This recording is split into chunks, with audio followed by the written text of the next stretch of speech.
বিয়েকে দিল্লি কা লাড্ডু বলে যতই ভয় দেখানো হোক না কেন, বিয়ের হার কিন্তু কমে নেই। আমাদের দেশে হাজার হাজার বিয়ে সংক্রান্ত কৌতুক আছে, আর বিয়ে নিয়ে রসালাপ তো চিরন্তন।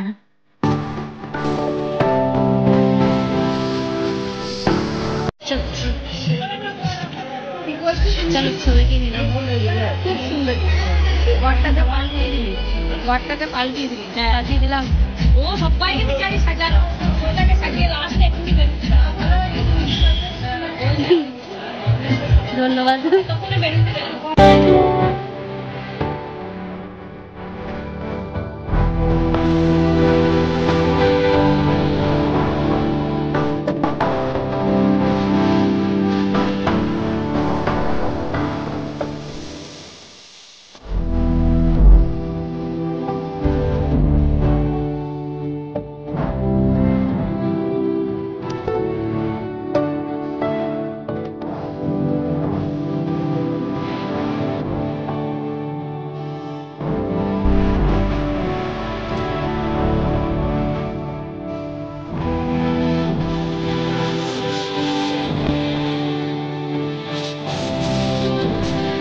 একটি সুস্থ সমাজ গঠনে বিবাহ ও পরিবারের একটি গুরুত্বপূর্ণ ভূমিকা রয়েছে।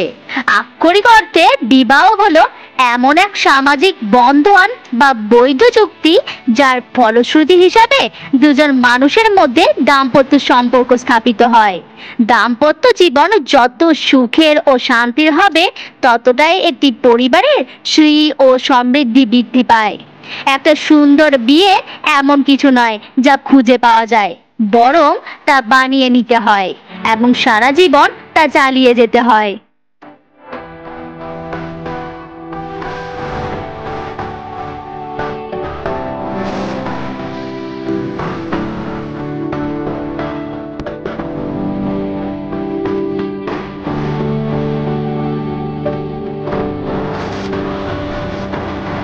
বরপক্ষ যেমন গায়ে হলুদের তত্ত্ব নিয়ে কনের বাড়ি যায়, ঠিক সেই রকমই কনে পক্ষ তত্ত্ব নিয়ে বরের বাড়ি আসে।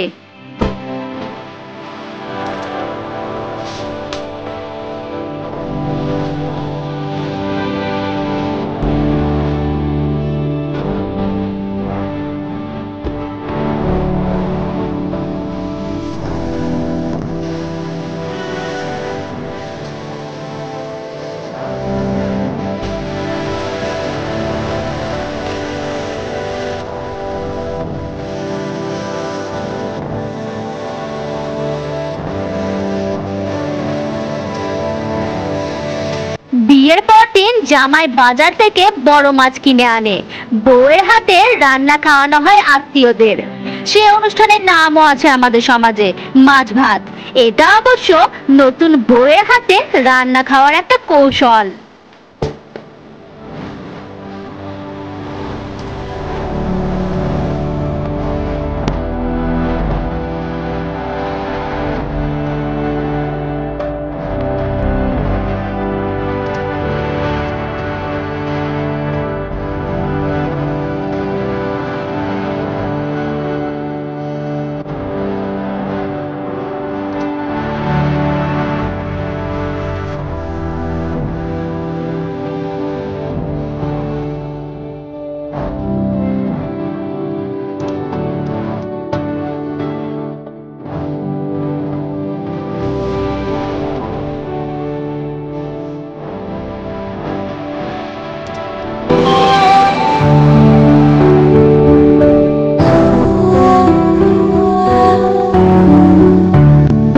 হচ্ছে বাঙালি সমাজে প্রচলিত বিবাহ সংশ্লিষ্ট অনুসৃত একটি আচার। সাধারণত বরের বাড়িতে কনের দ্বিতীয় দিন বৌভাত অনুষ্ঠান পালিত হয়ে থাকে। এই দিন কনে অর্থাৎ নববধূ তার আত্মীয় স্বজনদের আপ্যায়িত করে। সাধারণত দুপুরের খাবারের আয়োজন করা হয়ে থাকে। সন্ধ্যায় বরের আত্মীয় স্বজন এবং বন্ধু বান্ধবদের আমন্ত্রণ ও আপ্যায়ন করা হয়।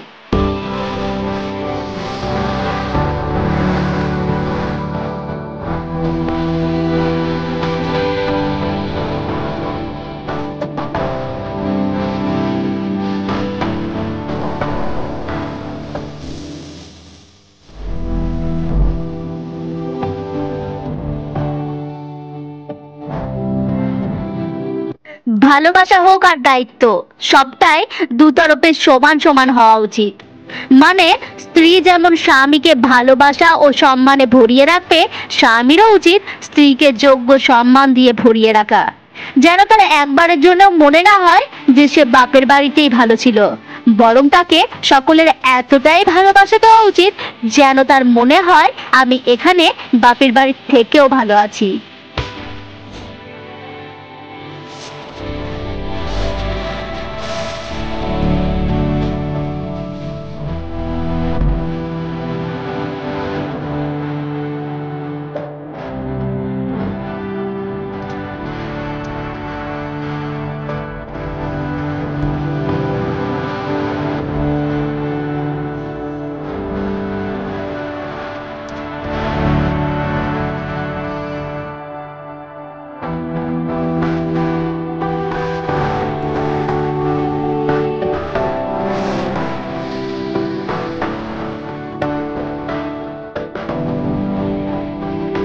বিয়ের মতো এত সুন্দর পবিত্র সম্পর্কে আজ আবদ্ধ হয়েছে তোমরা দুজনে। এই পবিত্রতার মর্যাদা বজায় রেখো, একে অপরের বিশ্বাসের মান রেখো। শুভ পরিণয়ের এই শুভ মুহূর্তে সর্বান্তকরণে এই কামনা করি তোমরা দুজনে জীবনে অনেক সুখী হও আর উপভোগ করো তোমাদের এই সদ্য বিবাহিত নবজীবন। ভালো থেকো, সকলকে নিয়ে সুখে থেকো।